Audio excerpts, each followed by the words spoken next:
jump, rejoice. There's a party over here. A party over Hey, Vanessa, we see you. Hang out for 10 minutes. Getting busy. We're just going to chit chat. Oh, what is going on? We are live. So, Karen, I don't know. Do I have to address you as Madam Regional Director now? Because I'm not sure, or like, do I have to call you? Do I have to say Your Grace, like they do in Downton? I don't know, like how to address. I'm like completely lost now. I don't know how you want me to acknowledge you. I think Dutch. I've been watching Bridgerton.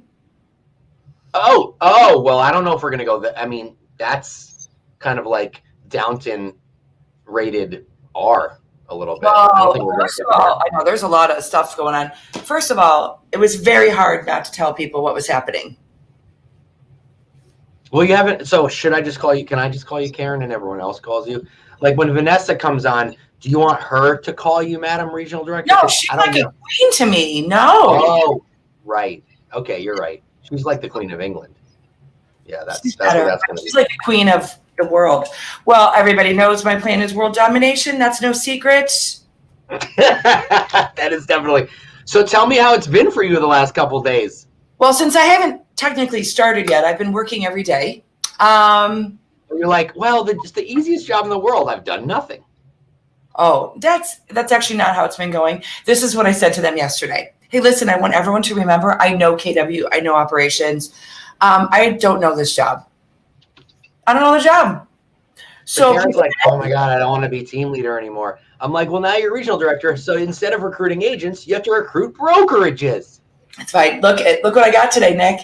Oh, how come I haven't gotten mine? Well, when Stephanie Chapman gets her mug, I still have this. I will send you this. I know. Stephanie Chapman and Giselle have been so patient. That means I have to leave the house and go to the post office and send supplies. Do you know how I haven't left the house? Like venturing, I don't even know what the outside looks like anymore. You're gonna get your beard done. I go outside and I'm like, ah, it's beautiful. That's what I do when I'm outside. Well, I'm gonna get some sun because my territory is California and Hawaii. I don't know if you know this, but in our Command Your Morning agreement, you have to take me with you to Hawaii. I don't know if you read that part. Subchapter item A. I may have put it. I may have written it in it when I signed, so it wasn't initially there. It was like an addendum that I added without your approval. So I might have to check into that. So Okay. So you've been getting a lot of calls and texts of love and support. I had literally, Nick, no idea. I mean, the love and the encouragement and gratitude and kindness, I'll cry. Every day has been extraordinary. Like, no idea. And I also realized that I have to leave the team leader page now. I'm going to step down. I've been a contributor. I've been an admin. I've been a moderator. And that's probably going to be like the hardest thing. Wait, what do you have to do? Well, I'm not going to the team leader page anymore. Oh, the team leader page. Well, can I tell you a little secret? Can I tell you a little secret? What? They just like a month ago, they just removed me from the team leader page, and they were so sweet. They messaged me. They're like, "Hi, Nick. We just want to say, like, we have to remove you from the team leader page at this point. While you did offer a lot of value, but you're not a TL anymore." I'm like, all good. They were super cool. They left me in there for like the entire year, like the entire 2020. I know. Super nice. Good people. And I know you had a hand in that, Karen. So thank you so much for keeping me in that group. I should have made it part of my contract, but no, I'm really excited. And I love my people here and I'm not going anywhere. So don't think you're getting rid of me. Like, Nick, you saw the video I posted, I'm sure, inside my group's page. I'm like, hey, everybody, I'm not going anywhere. Your worst nightmare is still here. I'm just a lot more important now. I know. I'm just expanding my scope of world domination. So anyway, I hope that you're not going to be too famous to do this show. No, but do you know that at my interview, Josh interviewed me, and I had to teach command, not teach him command. Obviously he knows it, but they're like, okay, Mark King and Matt Green and Josh are like, okay, teach me something in command. I'm like, right now, which I was all excited about actually, because I got that. You're like, you see, Josh, this is how it works. Yeah, it was so Gary, let me show you, Gary, this is how you write. This is how you send a text message and set up a smart plan. This is how you do it. Hey, I do have smart plans open in my Command MC right now. I'm an early user. Oh yeah, I noticed when I jumped into Command one a couple weeks ago, it said coming soon. Leadership team. Oh, I can't even talk this morning. Leadership smart plans. Yeah, team leader. Right, leadership smart plan library. I have it. It's awesome, and it's already very, very robust. So, from what I can tell, so I'm super excited. There's at least seven smart plans. I bet there's 300 or 400 in there right now. There's 3 more smart plans than there are viewers of our show, which is like enormous. And today we have 2 or 3 more than usual because Vanessa's going to be here. I know, and I can't see. You're controlling this right now. You're controlling our Command Your Morning broadcast right now, and I'm really uncomfortable with it. I'm not gonna lie. You're just like, first of all, this is how we do it. It's a race. In case you guys don't know, it's a race for Karen and I to see who can get a guest, because the person who gets the guest gets to control the StreamYard into the group. So like when I get the guest, I get to control it. No, that's not. But usually, Karen, usually you find the guest because I'm just like, oh god.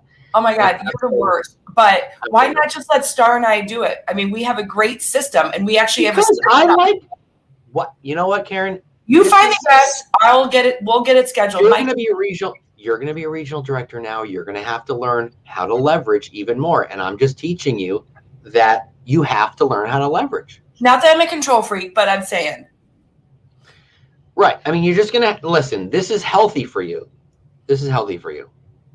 Yes. It's healthy for you to let go a little bit, step back. You know what I mean? Okay. Let's just do it. Okay. Let's just do it. Everybody, please welcome. I didn't even give her any like warning we were bringing her on right now. Vanessa Pollock. Say hello, Vanessa, and say hello. And everyone. If you have questions for Vanessa, just leave them in the comments because I can see them and we'll post them up and she can answer them. So, what's going on, Vanessa? Your Lord and Lady, Madam RD, I have got to congratulate you. I read that this week and was over the moon. Oh, thank you. What an amazing opportunity for that region, for our company. You're a leader among leaders, and we are so blessed to have you on the journey to world domination. So good job. Well, thank you. That is very kind of you. And I am honored and humbled because I literally am like, how did this happen? You know, right. But Vanessa, Karen, I don't know if you know this, but Vanessa's our guest today. So we're gonna ask her. I didn't tell you, Nick, but you thought you had control of the session today, but actually I do, and I will be interviewing Karen, Madam RD. So thank you for joining me today, Nick. Yeah, Nick. Oh, look, Vanessa and I are the hosts. We're interviewing Karen because it's her day. No. Vanessa. Who might you be? Who might I be? I am a wife and a mother and a realtor and a retired performer and so many labels out there. Yep. I'm in northern New Jersey, sitting, looking out my bedroom window at like so many feet of snow right now. How many? I was wondering about that this morning. Like 2.5. Maybe first 3. Of all, Vanessa, yeah. New Jersey, I think New Jersey got the snow that Michigan was supposed to get. I feel like whoever did that screwed up. We were supposed to get that. That's nuts. My poor husband, he pre-shoveled 4 times during the storm. And then your husband's a pre-shoveler. Like incrementally through the day to stay on top of it. And then is out there again shoveling right now. So if you hear the snowblower kick in, I am not telling him to be quiet because I am so grateful that he is clearing the way. Or if you hear someone scream because their back gave out, you know. That's what the snowblower that would be me. is good for, though. Saves the back.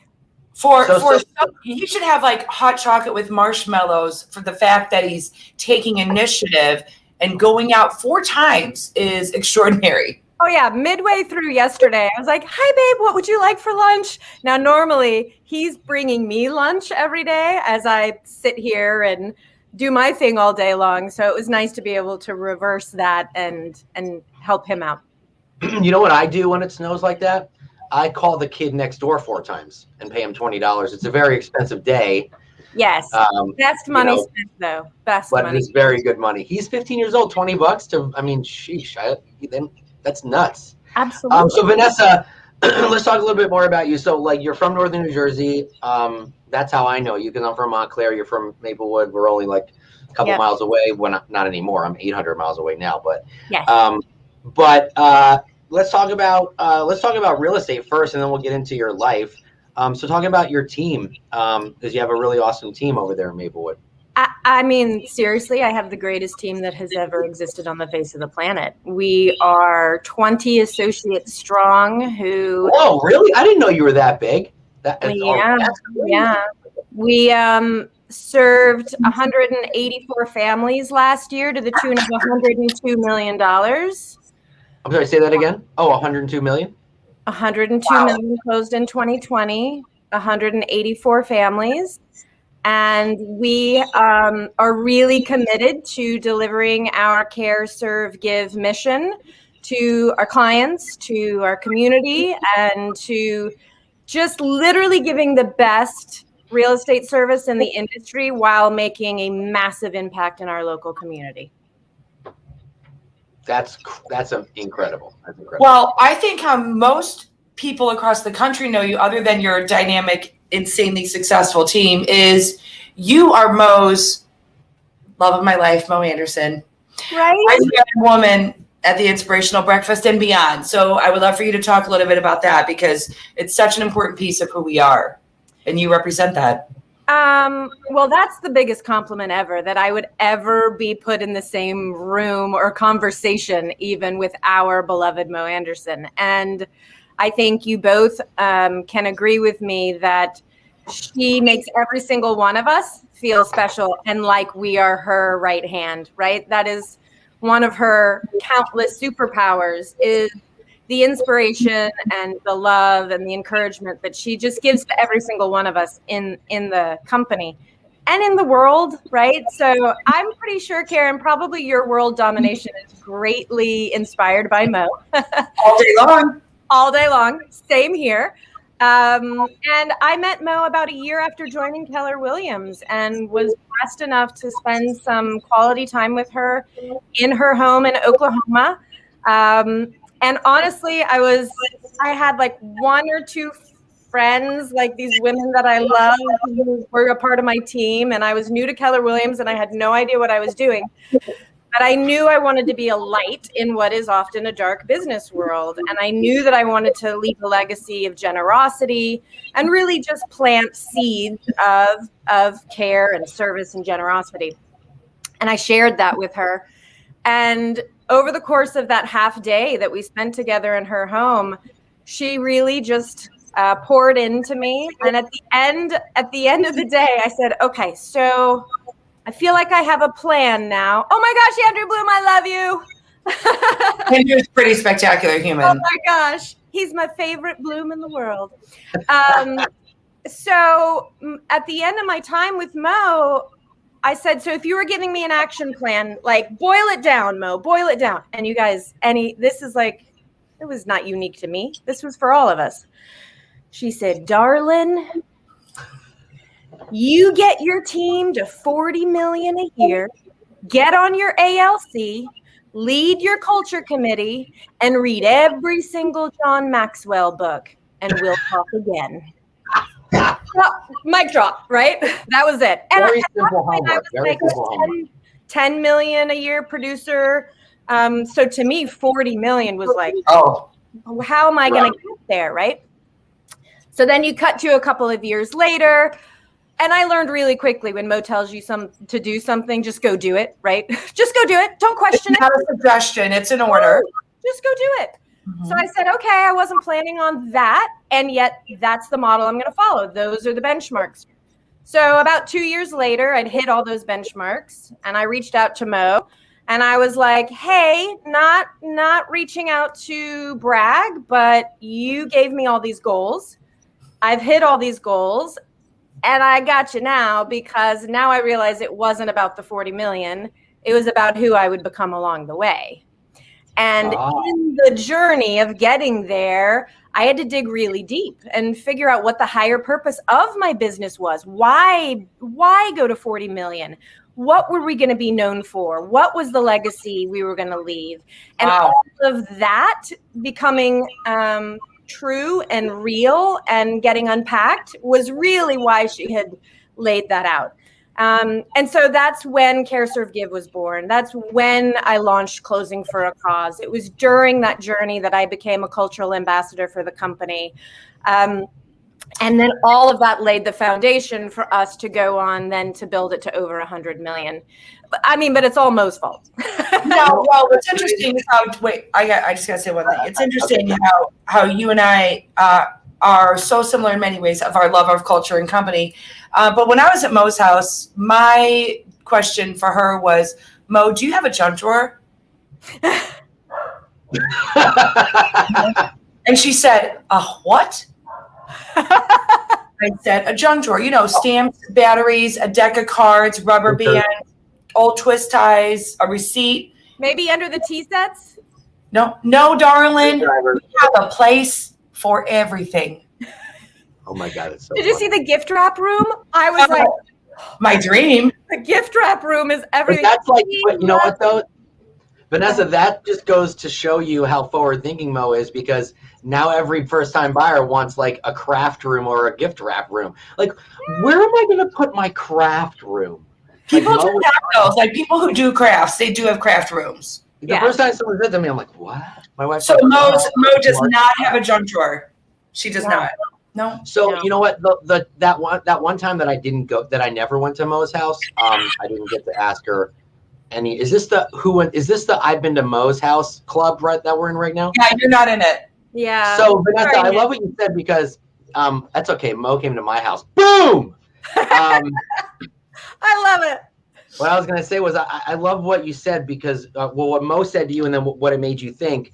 She's like, go do 40 million, right? Like, so in this industry, there's a lot of pressure to perform, right? Like, right. We're in a place where if someone says, so you ask someone what their volume was and they're embarrassed, they go, oh, I only did 10 million, right? Like, we're at a point where it's like only, right? And so I love that.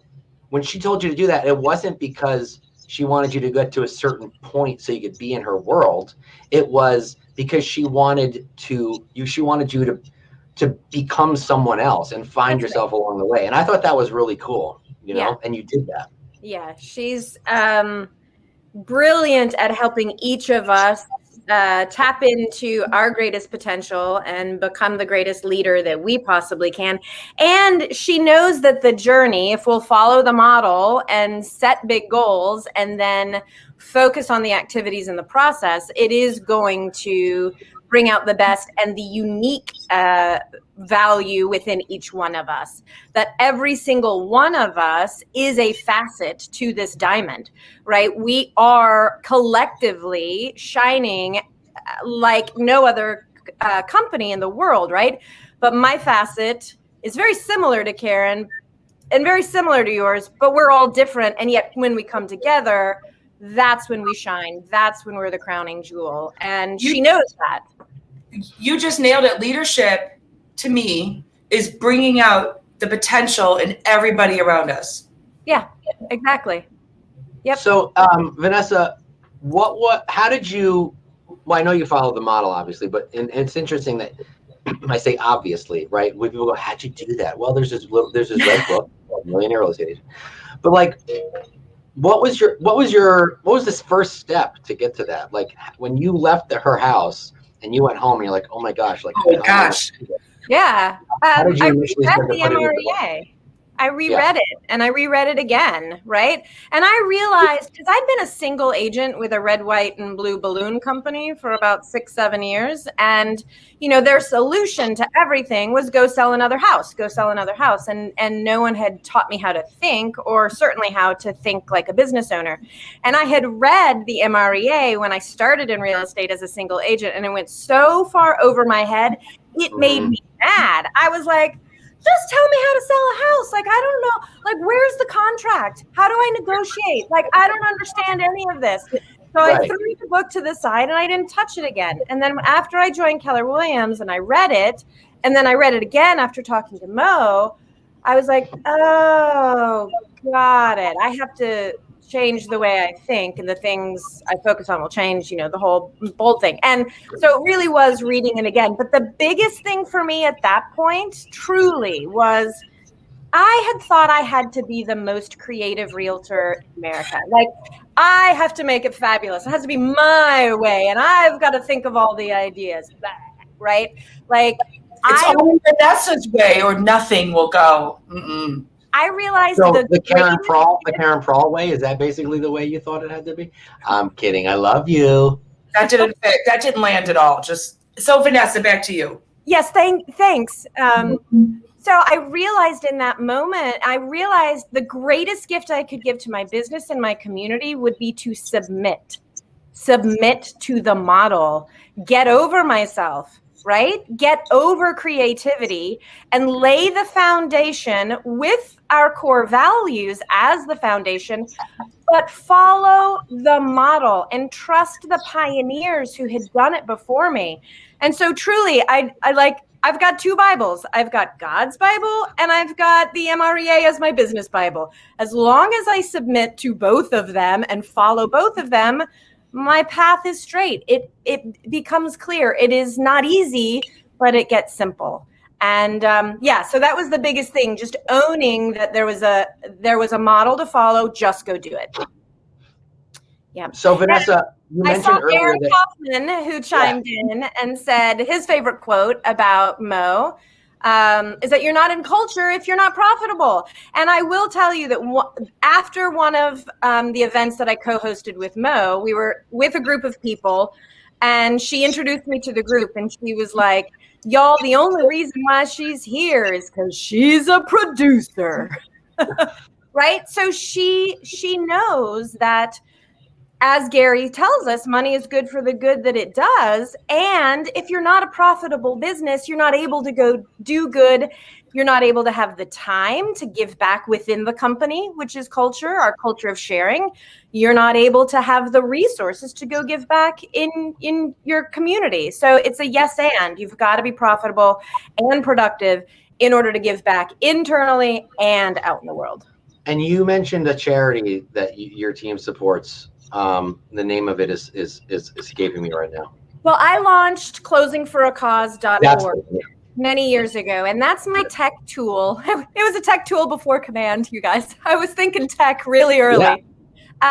But instead of giving people a bottle of champagne, which would be off-brand for me, side note, we'll get into that in a little bit.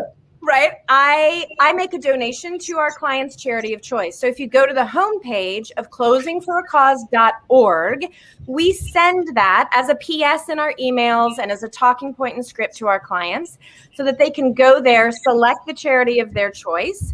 And then when they've closed on their new home, we make that donation to that charity, because part of what I want to do is inspire generosity in our world. And there are a lot of families that we serve who have never thought about generosity, who have never thought about giving back. So what we're able to do as a team is plant a seed in a family where I say, hey, go home and talk as a family about which charity is most important to you. I want your kids involved. I want as a family at dinner, talk about this. Because here's what we know from the research I did about generosity-based businesses. children who grow up with leaders or with role models who talk about generosity grow up to be more generous as adults and to serve in their community more as adults. So I thought, you know what? I'm going to change the world domination, Karen. There you got it. One conversation at a time. I'll know that what we've done as a team is plant that seed, and you know, we have to give up the outcome, but that activity, we can help make that happen in a family. So it's a lot of charities, Nick, as you just showed on the home screen. I want to launch an initiative with you, Vanessa, because you are the perfect person to do it. And it's called E2P Gives. But what it is I realized our group had taken like 6,000 listings last year. Mm-hmm. And in that group, I thought we have a huge challenge with food pantries having the needs. The 40% of people visiting food banks are at a first time need. Okay. Yep. First time. They've never been before until this year. And so I thought, wait a second, Keller Williams is number one. We're in more homes than anybody. That's right. People have food that they don't want to move, and food pantries need the food. So we created a red tote bag and a list, and it's called e2pgives.com. Yep. And we drop it off on the listing. And now we have a sign install company that has the bag. So they just deliver the bag when they install the sign. Awesome. And then the sellers fill it up because they don't want to pay to move the food. And then we take it to food pantries around us. Amazing. And so I think there are so many ways through real estate as a vehicle that we can help our community on a local level. And this is something I want to take national because it's so simple and so easy. And sellers do not want to move food. And there's perfectly good food that gets thrown away every time there's a closing. Yep. I love it. Well, what Mo said, go ahead. I was going to say, or they say there's a couple dozen cans of black beans in the basement for your buyer if they want it. Right. Right. So, Nick, you could go to e2pgives.com and show that too. I'd appreciate it because Vanessa, your giving mindset around we're in homes anyway. What a great initiative is really, really important to me. So when we all find something, because there is nothing worse to me than someone being cold or hungry. Correct. Yep. And so I saw your like Give a Goat and heifers and things like that too to feed people. But this is I curated the homepage of charities because a lot of families were coming back to us and they were like, we don't know what charity to pick. So that's when I knew I needed to inspire thinking around different kinds of charities and different global needs. So we want to take care of veterans. We want to feed people. We want equality. There's so many things that show up on that homepage so that families have a lot of things to talk about.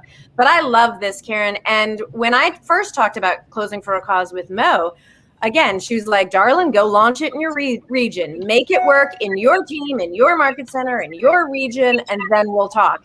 And so I think you and I together can make these two things really take off in our regions, both Closing for a Cause and E2P Gives. Let's do it. Done. Bring them together. Hey, Vanessa, I want to talk a little bit about, in the beginning of the conversation, you mentioned that you were a performer. I know that you and your husband both, right, were performers? Yeah. So I have a BFA in dance. Well, real quick, this is where Vanessa and I will connect for a few minutes. But she has a Bachelor of Fine Arts, which is very difficult. Okay, I too was a performer as well, so we'll get into it. So Karen, all right, go ahead, Vanessa. I'm just kidding. I don't have the Mo thing going for me, guys. So I went to the University of Texas at Austin. Funny enough, I grew up in Texas, even though I'm in New Jersey. Texas is home. And in Austin, I got a BFA in dance, and I married my college sweetheart who had his BFA in acting. And we got married in Texas, and it was, do we go East Coast or West Coast? And he was like, well, I'm a pretty good singer. I mean, like, the greatest singer. He's like, so let's go to New York and try musical theater out. So We moved up to New York. He was a busboy in a cafe. I was a hostess in a diner in Tribeca, and we got to hustling. And cut to 25 years later, he's been in 6 Broadway shows, countless other off-Broadway and national productions, TV, movies, etc. And pretty quickly after moving to New York, I realized, oh, my body has done fallen apart. And when I realized that the dance company that I aspired truly to be in, the salary was $450 a week, I realized, well, I don't know that that's going to work for a lifetime. So what do I want to do when I grow up, right? And look, I had loved dancing. I stood at the ballet bar for 15 years growing up. I performed with Ballet Dallas. I performed with a modern company in Austin. I toured with a company based out of Seattle, and we went all over the place. It was amazing, and it informed hard work and grit and drive and determination, and literally doing the exact same mundane thing at the ballet bar 6 days a week over and over and over again. Does that sound familiar, lead gen? And the shape of your toes, if you're in toe shoes, like I took ballet because I was a figure skater. No, I cannot imagine. No. Sandals are not my friend. Yeah. Birkenstocks with socks because of the dancer feet. And yet, it was after the birth of our first child that, I had been trying to figure out what to do when I grew up. And I'd worked in restaurants, and I'd temped, and I'd been a fit model, and I'd done all this other stuff. And truly, my husband, who knows me better than anyone, he was like, honey, you love to take care of people, and you love design and houses. You need to be in real estate. And so that it all launched right after Hudson was born, and Hudson is now 17 years old. So I can kind of look at him and go, oh, well, that's basically how long I've been doing this. Vanessa, do you think, because I have a background in performing arts too, and I know that it has helped me in real estate, being more comfortable around people, being more comfortable on camera, being better at having conversations organically. At least I found that for myself. Do you feel that it's helped you? I do, although think about it, dancers don't speak. Right. That's true. There was a bit of a transition. Unless you're me and you're like, da-da-da. But right. I had to grow into my voice. And it was funny. I went to acting school for 6 weeks while living in New York City after, being a dancer. And I was like, sure, all my friends. And oh, what a fit model. Okay. Aaron, have you been looking at my Facebook page recently? I was a fit model too, for men's wear. Just kidding. No, but I did. I went to acting school for like 6 weeks, and I was like, oh my gosh, I'm the worst actor ever. And yet it helped me get so comfortable in my skin and find my voice that now, when you step out on stage with Mo Anderson in front of 8,000 people, there are nerves, but there's not nerves like I think there probably would have been if I hadn't already experienced that to some extent in my life previously. I want to say something about that, though, because what people don't know is how much work goes into an event like that. And I will tell you, no matter how long Mo's been doing it, and this is not, but I see every leader doing this in KW, is I was backstage the day before for something else, and Mo is still rehearsing. She was still rehearsing the entire event the day before. That's and when we talk about the work that goes in and the practice to perfection, it is not just I can go do this. She is with everybody else and does the entire event. We go cue to cue to cue. And I remember walking through a crawl, one of the catwalks in the convention center, and peeking down to a completely empty convention center. And there's Mo on stage, and she's rehearsing her scripts. She's practicing because she will always bring her best. She will always strive for excellence. She has never had a lazy bone in her body about any of it. And when we have planning meetings, man, does she bring it, and she pushes us, and she brings out the best, and she brings her best. It's amazing. Yep. What I've learned is that it's the complete opposite of this show. Oh, 100%. No, like Karen and I, Never rehearse, right? No, Go this live. What this music is you an gonna play? improv talk show. That Oh, you have perfected this model, guys. Yes, yes. I did take improv. I took improv in college because public speaking was not my strength, and it still is not. I have a lot of work to do on it. But this You want to know what's funny though? You want to know what's funny though? Like in Lab Coat Agents, Tristan and I are actually prepared for every interview. But sometimes it seems like we're not because we have such like a natural style or natural organic relationship. And we did our recent event, and Jay Papasan was one of the guests, and we had to pre-tape Jay. And so during the interview, my 5-year-old came in the door, and so we just kind of stopped for a minute, and then I came back, and I go, "So Tristan, do you want to ask the one about limiting belief, or do you want to do?" And then Jay's like, "I'll show you the tape." He goes, "Wow, you guys are actually prepared." He goes, "Wow, that's great. I mean, it didn't seem like you were because it seemed like you were just thinking of stuff off the top of your head, but that's awesome. You have a thing." I'm like, "Well, that's our shtick."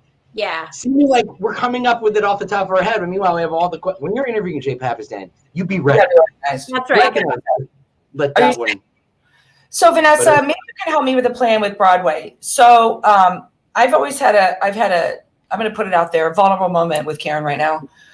I've always wanted to do a one-woman show of Shel Silverstein, Where the Sidewalk Ends. All right. I mean, let's do it. I'll be in the front row. Can we do The Giving Tree after that? I cannot go to school today, said little Peggy Ann McKay. I have the measles and the mumps, a gash, a rash, and purple bumps. You do know. I know it's not Broadway, but one of the agents on our team who comes from an early childhood development background, she has a YouTube channel where she reads books. Yes. To kids in her YouTube channel, and she basically shares it with her sphere and her clients. And she's like, if you're working from home with little ones, put this on for them. Let me read to your kids so you can get some work done. So you want to know what's crazy? My wife. That's awesome. Sorry, she's awesome. Sorry. My wife started a Facebook group for that during the beginning of the pandemic. And then people were like, I don't know if you can do this because it's copyrighted and blah, blah, blah, blah, blah. And so then she felt really nervous about it. And the local paper called her, wanted to interview her about the group. And she's like, I don't know if I should do it because people are saying that I'm doing copyright infringement. And he got her all nervous. Money though. She's not selling anything. Yeah. I think it's okay. People want to do that. People want to do it. They do that to you. Hey, I want to talk about something that's pretty amazing about you. You know, your sobriety over the last 7 years. 8.5 years. I'm sorry. Congratulations. Thank you. And this is probably you probably hear it all the time. I mean, who would have thought, right? Who would have thought that was something that you would have even needed to do? And I'm really blurry for some reason. To getting better. There we go. So talk about, just tell us about like why you felt that needed to happen and, what made you feel like there was a problem. Well, I'm glad you asked because I think, I want to inspire generosity in people. And I think one of the things that we can be most generous with is our story, is our journey, right? And when I joined Keller Williams, I walked in the door with a baby, a 1.5-year-old, a 7-year-old, and a drinking problem. And I was working 7 days a week.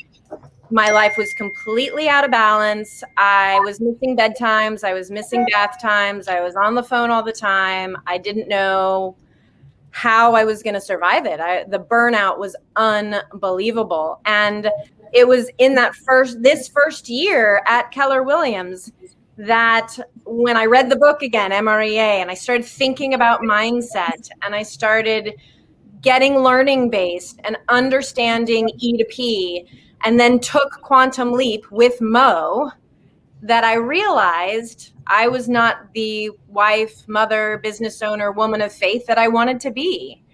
And when you think about that, there's often the one thing within you that's holding back your entire world, that really we have to work on ourselves first. And before I met Mo in her home, a few months before that, I took Quantum Leap with her, like I said, and I traveled to go take that class down in Virginia.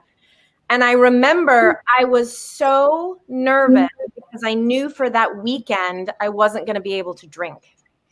And I knew at that point I didn't want to drink in front of Mo, and I knew what a challenge it would be to get through that dinner and to get through that weekend without having to drink. Well, if that's not a wake-up call, I don't know what is. So then I take that class and I'm like, my whole head and heart and world is exploding. And within weeks after that, I took my very last drink. It was July 23rd, and it was 8.5 years ago. And it was the hardest thing I've ever done in my life. You know, because like for me, Merlot, Cabernet, and Chardonnay were my very best friends. Like they came over every night. Everything was better and easier, and it quieted the noise. And I had this belief that I deserved to spend time with them, that everything was for everyone else, but this was for me. And when I realized that the biggest gift I could give myself and my children and my community and the world was to put that aside and again, submit to, all right, I'm pretty sure that this is not how I'm supposed to be living my life. I'm gonna commit to a better path and get purposeful about this. I get honest with yourself. Yes, absolutely. And I quit for 90 days. I said, I'm quitting for 90 days. And it was at about day 45 or 46 that I turned to my husband and I was like, you know what?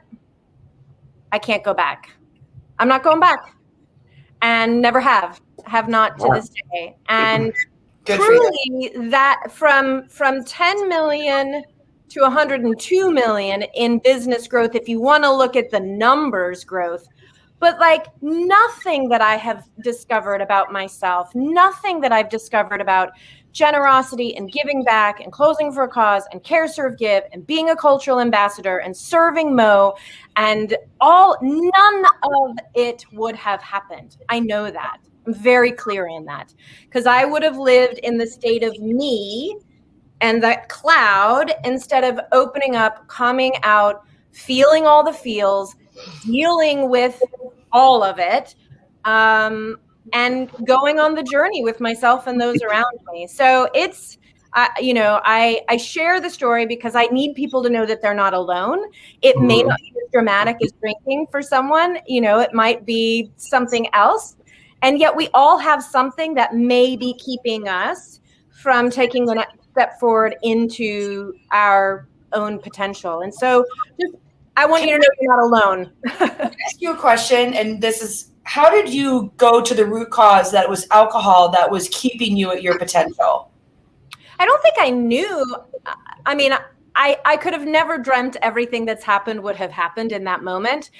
But I read a book that said, if you lay in bed at night and ask yourself if you have a drinking problem, you probably have a drinking problem.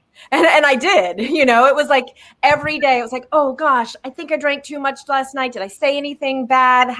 And every day was like the guilt shame check. So I knew that if I eliminated that, it would open up my head and heart to other thinking. And I got 2/3 of my day back, right? When I was drinking, I was kind of hungover until about 10 or 11 a.m. Then I was highly productive from 11 to 3. Then from 3 to 5, I was thinking about drinking, even though I wasn't drinking yet. And then you get home from work and you open a bottle of wine. And then the rest of the night, the activity is enjoying yourself, right? So I only had 4 hours of productive time a day, truly. Whereas now, like, I can do a 10 show or take a whole day off and enjoy the entirety of that day. Yeah. I think it's very powerful that you were given this opportunity, but you were invited to this by Mo. And the first thing that you thought of was, oh my gosh, I'm not gonna be able to have a drink there. Right. Yeah. Like, that is, I mean, if that's not like a red flag, right? Exactly. That's like the only thing you cared about at that moment. When am I going to drink again? Yeah.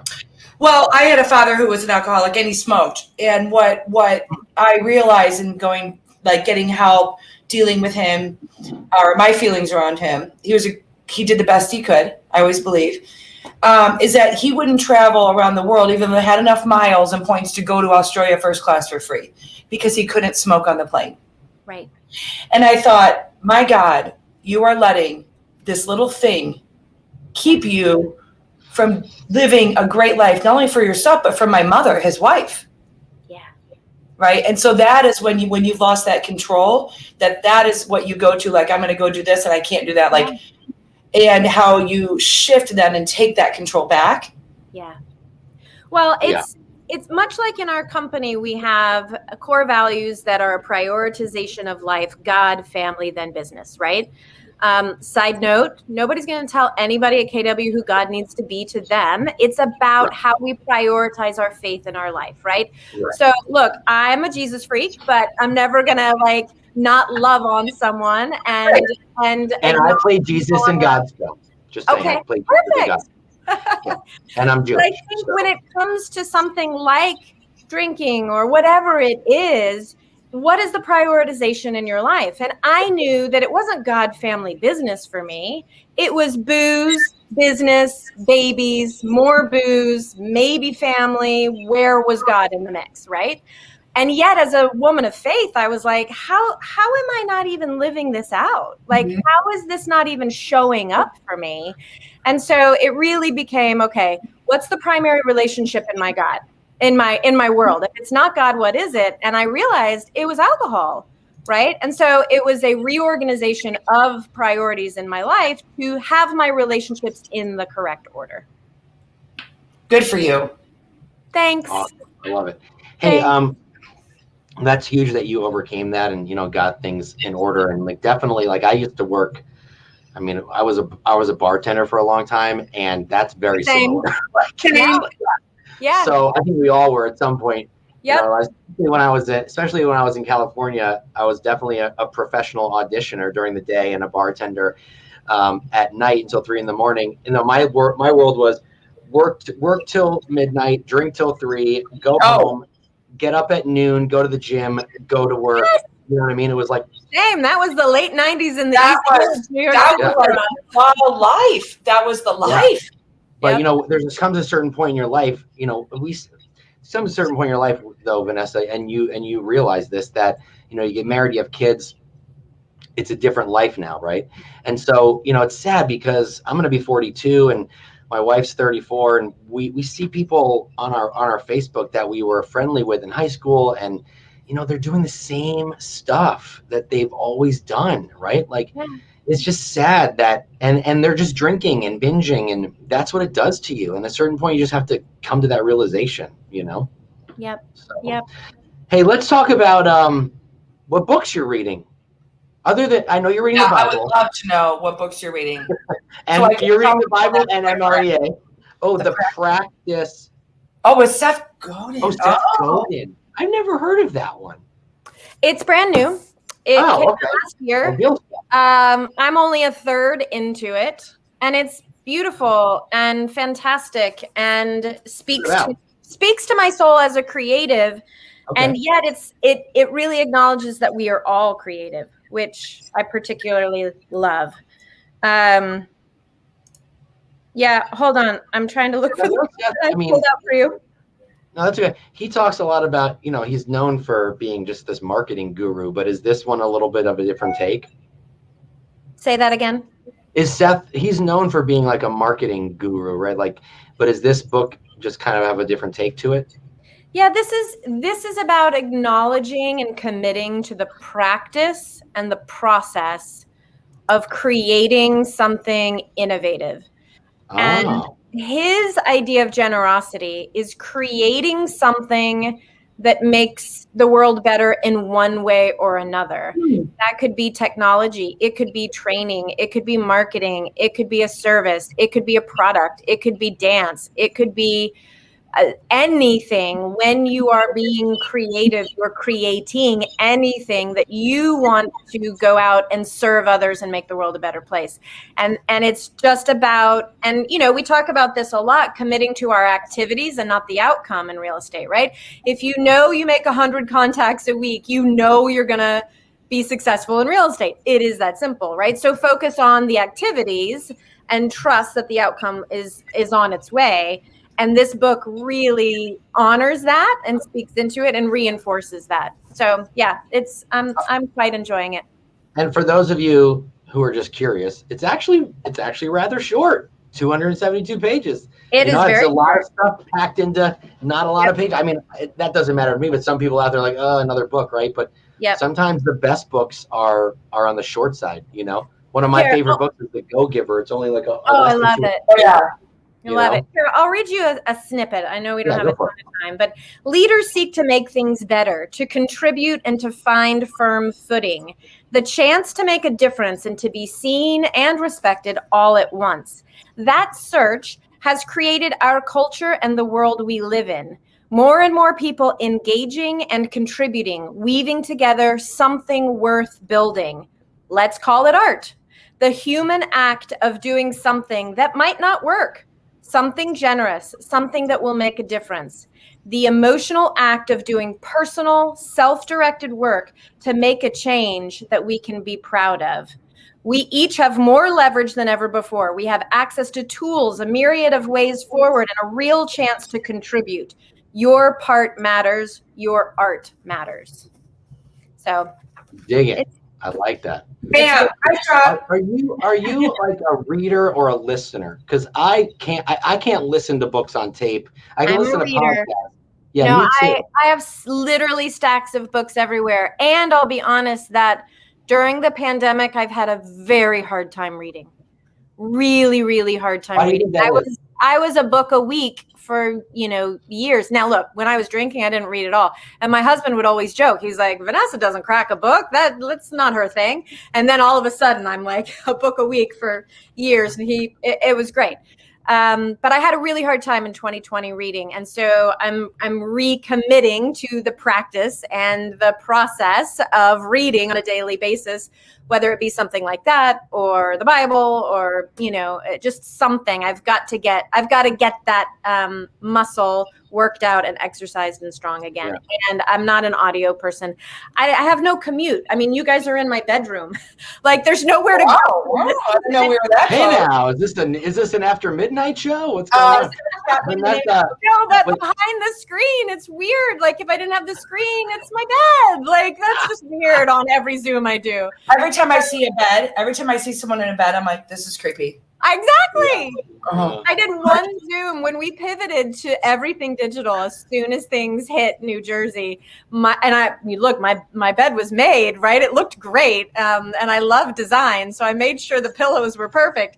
But I was like, no, I'm not. This is not okay. So masked up, ran to Target, and got the screen. So what's your morning? Do you have a routine in the morning?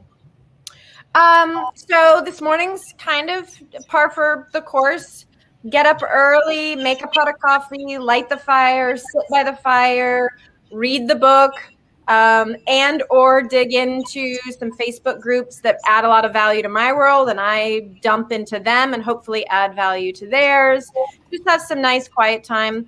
I've got 3 kids, 2 that are in remote learning, 1 that just finished up high school and is launching into the workforce soon.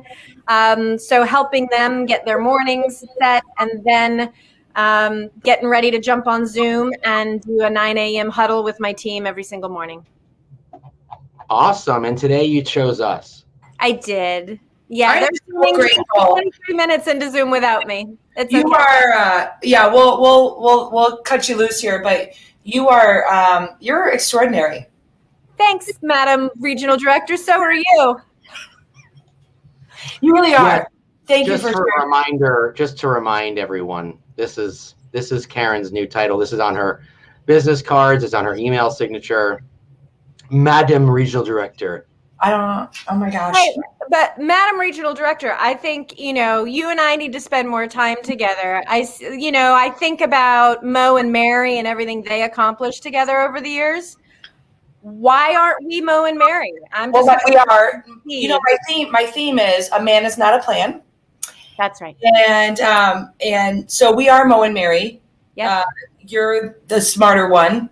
So I will be the fun one. That is my job. And then Mo, Mo hasn't been using her jet, so I'm pretty sure that she would just give it up for us. I think so. Fly on up, right? Or just meet at Mo's house since you and I are there all the time. All the time. Right.